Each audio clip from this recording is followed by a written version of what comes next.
네, 안녕하세요. 오늘은 바이블 터널 두 번째 시간입니다.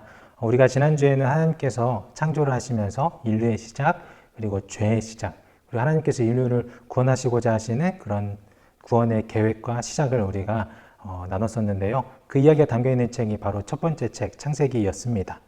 오늘은 창세기 마지막에서 야곱의 가족이 애굽에 들어가면서 이제 그 이후에 시작되는 이야기인 출애굽기에 대해서 이야기를 나눠보려고 합니다. 출애굽기의 헬라어 제목은요, 에스호도스라는 제목인데요. 이 제목이 가지고 있는 뜻은 탈출이라는 뜻을 가지고 있습니다. 이런 뜻을 따라서 영어 성경도 엑소더스라는 제목으로 지었고요. 우리나라도 이런 탈출의 이야기가 기록된 책 해서 우리도 출애굽기라는 제목을 붙였습니다. 이렇게 출애굽기는 크게 두 부분으로 나눠 볼 수 있는데요. 첫 번째 부분은 1장부터 18장까지 이스라엘 백성들이 애굽에서 출애굽하는, 그렇게 애굽으로부터 구원되는 내용이 담겨져 있고요. 두 번째 부분은 19장부터 40장까지 이제 시내산에서 하나님으로부터 율법과 성막에 관한 말씀을 받는 내용이 담겨져 있습니다. 이 시간에는 오늘 첫 번째 부분만 다루어 보려고 합니다. 출애굽기는 앞서 말씀드린 것과 같이 요셉을 따라서 야곱의 가족 70명이 애굽으로 들어가서 살게 되고 그 이후부터 시작되는 이야기입니다. 야곱이나 요셉 그리고 그의 형제들이 다 애굽의 땅에서 죽게 되고요. 그 이후로 이제 애굽에서 400년이라는 시간이 지나게 되는데, 그 400년이라는 시간이 흐르면서 야곱의 자손들, 즉 이스라엘의 자손들은 엄청나게 번성하고 애굽 땅에 가득할 정도로 퍼지게 되었습니다. 하나님께서 아브라함에게 약속하셨던 것처럼 수많은 자손을 허락하셨고, 또 그로 인해 그들을 통해 복을 허락하시고자 하셨습니다. 그런데 애굽의 왕 바로는 이런 이스라엘의 성장을 하나님의 뜻으로 받아들이지 못하고 자신들을 위협하고 전쟁을 일으키려고 하는 그런 적으로 바라보았습니다. 그래서 출애굽기 1장에 이스라엘 백성들을 괴롭히는 바로의 이야기가 나오게 되는데요. 노동을 많이 시켜가지고 힘들게 함으로써 번성하지 못하게 하려고 했어요. 그런데 이상하게도 이스라엘은 더 번성하게 됩니다.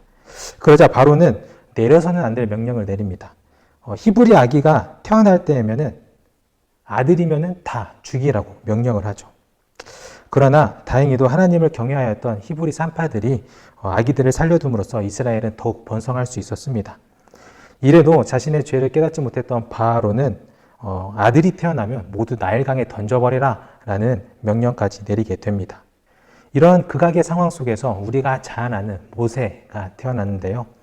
그리고 모세는 그 바로의 명령 때문에 나일강가에 놓이게 됩니다. 그러나 다행히도 바로의 딸로 인해서 애굽의 왕자로 성장하게 되죠. 우리가 잘 알다시피 모세는 하나님이 이스라엘 백성을 애굽으로부터 구원하시기 위해 선택한 사람이었습니다. 애굽의 왕자로 성장한 모세는 어느 날 히브리 사람들을 괴롭히는 애굽 사람을 죽이게 되고요. 이로써 미디안 땅으로 도망을 가게 됩니다. 그리고 거기서 미디안 땅에서 결혼을 하고 가족을 이루게 되죠. 그런데 그때 출애굽기 2장 23절에 보면 애굽의 악행으로 인해서 이스라엘 백성들이 탄식하며 부르짖는 그런 소리가 하나님께 들리게 됩니다.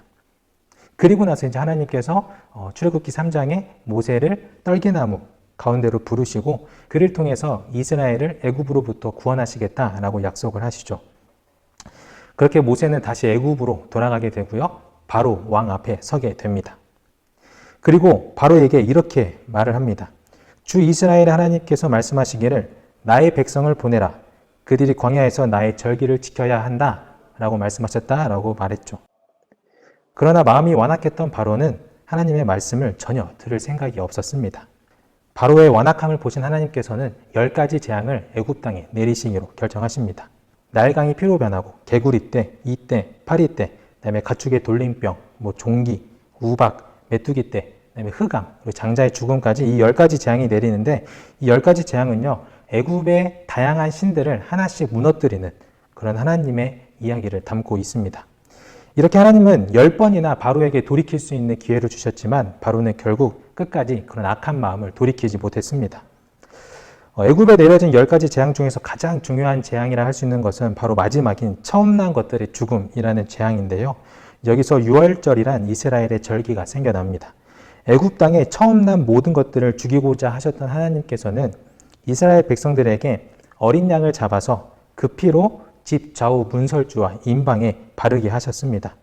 그리고 그 재앙이 내려지던 밤에 어린 양의 피를 바른 그 집을 제외하고는 모든 처음 난 것들이 죽게 됐습니다.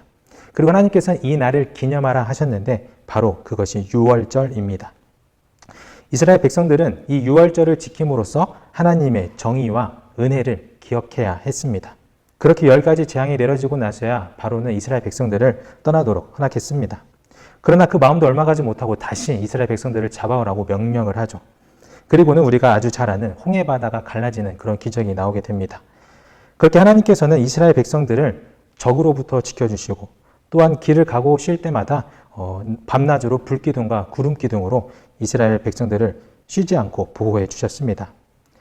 이렇게 이스라엘 백성들을 출애굽시키시고 보호해 주시는 하나님의 능력과 은혜를 출애굽기 15장에서 모세와 미리암이 노래를 지어 노래하고 있습니다. 하나님께서 영원히 다스리시는 하나님의 나라를 노래하고 하나님께서 어떻게 악을 심판하시고 백성들을 구원하시는지를 노래하고 또 하나님이 백성들에게 약속하신 그 약속의 땅으로 이끌어 가실 것을 노래하고 있습니다. 이런 하나님의 인도하심을 따라 이스라엘 백성들은 이제 본격적으로 시내산을 향한 광야의 여정을 떠납니다. 그런데 얼마 지나지 못하고 이스라엘 백성들은 모세를 원망하기 시작합니다. 먹을 것도 없고 마실 것도 없고 그러다 보니까 자신들이 죽을 것 같아요. 그래가지고 애굽으로부터 나오게 한 모세와 하나님을 원망하고 불평, 불만을 늘어놓게 됩니다. 차라리 애굽에서 배라도 채워서 죽게 놔두지 왜 이 광야까지 끌고 나와서 굶어 죽게 만드냐라고 원망하는 사람들도 나타나기 시작했습니다. 자신들을 구원해 주시기 위해서 많은 기적을 보여주시고 은혜를 베풀어 주셨던 하나님을 보았음에도 불구하고 자신들의 욕망을 채우지 못하자 하나님을 신뢰하지 못하고 불평, 불만을 내뱉는 어리석은 행동을 보이는 그런 이스라엘 백성들의 모습을 우리가 볼 수 있습니다. 그러나 그럼에도 불구하고 하나님께서는 자신이 선택한 백성 이스라엘 민족들을 위해서 사랑을 베풀어 주시고 은혜를 베풀어 주십니다. 그들에게 물과 음식을 허락하시죠. 이 정도로 하나님의 사랑을 경험했으니까 이후로 이스라엘 백성들은 바로처럼 완악하지 않고 교만하지 않고 하나님을 잘 믿으며 살아갔을까요? 남은 이스라엘의 여정에서 우리는 그 대답을 찾을 수 있을 겁니다. 여기까지가 출애굽기의 앞부분 이야기입니다. 다음 시간에는 출애굽기의 뒷이야기인 이스라엘이 진정한 국가의 모습을 갖추는 이야기를 들려드리고자 합니다. 많이 기대해 주시고요. 다음 시간까지 건강하게 잘 지내시길 바랍니다. 다음 시간에 봐요.